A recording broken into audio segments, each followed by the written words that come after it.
지금껏 살아오면서 이렇게 규제받은 적이 있나 생각해봅니다. 아무리 생각해봐도 없습니다. 저는 중도의 길을 걷는 사람이지만 그래서 엔간하면 정치 이야기를 하지 않고 싶지만 이번에는 안 할 수가 없습니다. 문재인 정권은 규제 대마왕입니까? 뭘 그렇게 규제를 많이 때립니까? 지금까지 문 정권이 규제한 내용은 다음과 같습니다.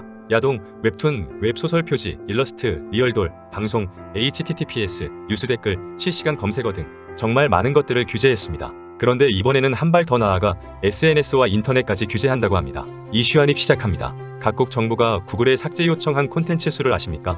이미지를 보시면 아시겠지만 비교할 수 없을 정도로 대한민국이 압도적으로 높습니다. 그러니까 대한민국 정부가 구글사에다가 웹 게시글, 동영상, 이미지 등 삭제 요청을 넣은 겁니다. 삭제 요청을 넣은 게시글 혹은 자료는 어떤 것들일까요? 단순하게 성인 이미지 하나 잘라달라고 구글사에 협조 요청 보냈을까요? 전 아니라고 생각합니다. 분명 정치와 연관 있는 무언가의 내용을 삭제 요청했겠죠. 이미 여기서부터 그 떡잎을 알 수 있습니다. 확실히 말해서 현 정부는 인터넷을, 아니 국민을 통제하려는 느낌이 강합니다. 그나마 천만다행인 게 외국 회사인 구글이기에 저런 정보라도 남아있는 것이지, 구글이 네이버처럼 국내 회사였다면 저런 통계 자료도 없을 가능성도 충분히 있겠죠. 근데 문제는요, 이게 끝이 아니라는 겁니다. 문 정부는 오늘 2021년 12월 10일 N번방 방지법을 핑계로 카카오톡 오픈 채팅방 사전 검열 시스템을 개시했습니다. 이제는 카카오톡에서 오가는 모든 영상, 사진, 압축 파일 등 거의 모든 자료가 사전 검열됩니다. 카카오톡뿐만이 아닙니다. 국내 대형 커뮤니티 사이트인 DC인사이드, FM코리아, 네이트, 뿜뿌 등도 카카오톡과 똑같이 적용됩니다.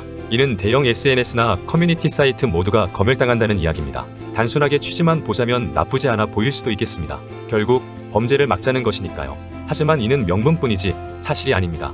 이유는 바로 이겁니다. 국내 SNS나 사이트는 단속하지만 정작 N번방 사건의 무대였던 텔레그램과 디스코드는 대상에서 빠져버린 것이죠. 불법 자료를 공유하는데 누가 국내 사이트, 플랫폼을 사용합니까? 모두 해외로 빠지지. 그래, 솔직히 인정할 수 있습니다. 국외는 아무래도 조사하기 힘들겠죠. 그럼 이런 법안도 안 만들어야 하는 거 아닙니까? 이건 그냥 국민을 통제하겠다는 말과 다름없습니다.